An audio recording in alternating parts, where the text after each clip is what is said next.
10 citations. Thème: lecture. 1. Je trouve mes lectures dans la lumière du ciel. C'est le livre le plus profond qui soit et ce n'est même pas moi qui en tourne les pages. Christian Bobin. Dans cette citation de Christian Bobin, l'auteur exprime le fait qu'il trouve l'inspiration et la sagesse non pas uniquement dans les livres qu'il lit, mais aussi dans la nature et la spiritualité. Lorsqu'il parle de trouver ses lectures dans la lumière du ciel, il fait référence à une source de connaissance supérieure, divine, qui l'éclaire et le guide dans sa quête de compréhension du monde.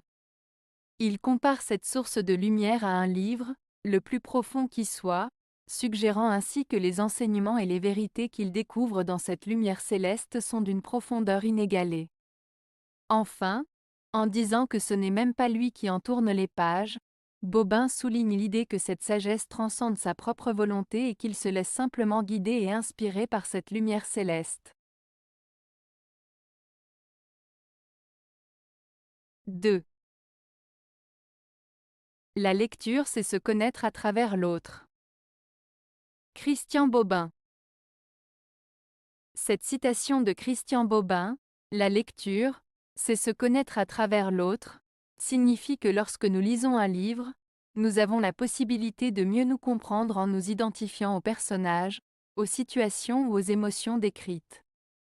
En lisant, nous entrons en contact avec les pensées et les expériences d'autres personnes, ce qui peut nous aider à mieux nous connaître, à explorer nos propres sentiments et à enrichir notre compréhension du monde qui nous entoure. En somme, la lecture nous permet de nous connecter à l'humanité et de nous découvrir à travers les mots des autres. 3. La lecture est un billet d'absence, une sortie du monde. Christian Bobin.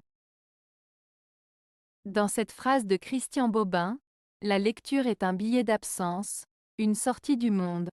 L'auteur veut dire que lorsqu'on lit, on s'échappe temporairement du monde qui nous entoure. La lecture nous permet de nous évader, de nous transporter ailleurs, dans un univers différent, pour un moment. C'est comme si on quittait notre réalité pour entrer dans celle des livres, pour un voyage intérieur. La lecture nous offre ainsi une pause, un moment de recul par rapport à notre quotidien, nous permettant de nous perdre dans les mots et les histoires. 4. Il faut être seul pour lire une page que l'on aime. Henri Lacordaire. Cette citation de Henri Lacordaire signifie que pour vraiment apprécier et comprendre pleinement un texte ou une page qu'on aime, il est préférable d'être seul, sans distraction, pour se plonger pleinement dans la lecture. Être seul permet de se concentrer, de s'immerger dans le contenu et d'en saisir toute la profondeur et la beauté.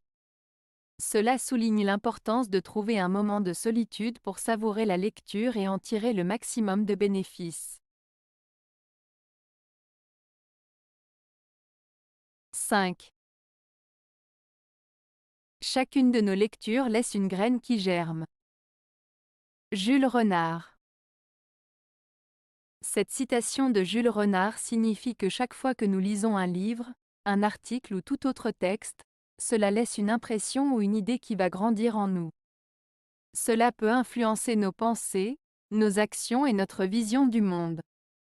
En somme, chaque lecture que nous faisons peut semer une graine qui va se développer en nous et enrichir notre esprit. 6. La lecture est une amitié. Marcel Proust. Lorsque Marcel Proust dit que la lecture est une amitié, il veut dire que la relation qu'une personne entretient avec un livre est similaire à une amitié. En lisant un livre, on établit un lien profond avec les personnages, l'histoire et les idées présentées. Cette relation peut être réconfortante, enrichissante et parfois même transformative, tout comme une amitié. La lecture peut nous apporter du réconfort, nous faire réfléchir, nous éduquer et nous accompagner à travers les différentes étapes de notre vie, tout comme le font nos amis. 7. Il y a beaucoup de gens qui lisent parce qu'ils sont trop paresseux pour penser. Georg Christoph Lichtenberg. Cette citation de Georg Christoph Lichtenberg signifie que certaines personnes lisent des livres non pas pour réfléchir et comprendre, mais simplement par paresse. En lisant, elles évitent de faire l'effort de réfléchir par elles-mêmes. L'auteur souligne ainsi que la lecture ne doit pas être une simple activité passive, mais plutôt un moyen d'ouvrir son esprit et de stimuler sa réflexion.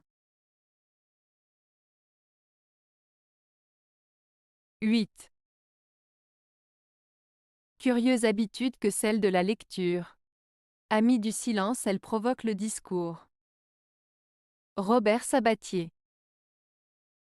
Cette citation de Robert Sabatier met en avant le pouvoir de la lecture. Selon lui, la lecture est une habitude curieuse car elle se pratique dans le silence, mais elle a le pouvoir de susciter la parole. En d'autres termes, le fait de lire peut nourrir notre esprit, nos idées et notre réflexion, ce qui peut ensuite nous amener à exprimer nos pensées à voix haute, à discuter avec d'autres personnes ou à partager nos impressions. Ainsi, la lecture, en nous enrichissant intérieurement, peut également nous inciter à communiquer et à échanger avec les autres. 9.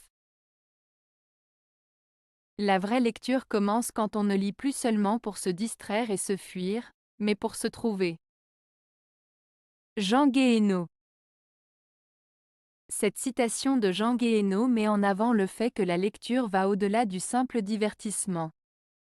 Selon lui, la véritable lecture commence lorsque l'on ne lit plus seulement pour s'évader de la réalité ou pour se distraire, mais pour se retrouver soi-même. En d'autres termes, il suggère que la lecture peut être un moyen de se connecter à soi-même, de réfléchir sur ses propres pensées et émotions, et de trouver un sens plus profond à sa propre existence. Cela implique une lecture plus réfléchie, introspective et enrichissante, qui va au-delà de la simple consommation de contenu.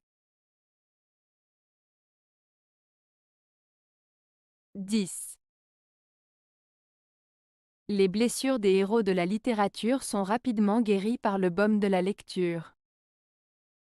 Luis Sepúlveda. Dans cette citation de Luis Sepúlveda, l'auteur souligne que les personnages héroïques que l'on trouve dans la littérature peuvent être blessés émotionnellement ou physiquement, mais qu'ils trouvent souvent la guérison grâce à la lecture. En lisant des histoires et en s'identifiant à des personnages fictifs, les lecteurs peuvent trouver du réconfort, de l'inspiration et des solutions à leurs propres problèmes. Ainsi, la lecture agit comme un baume, un remède apaisant, qui aide à cicatriser les blessures intérieures des héros de la littérature, mais aussi des lecteurs eux-mêmes. Avez-vous aimé la vidéo? Si oui, mettez un pouce vers le haut.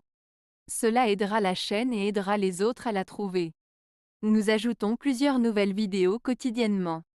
Abonnez-vous pour ne rien manquer.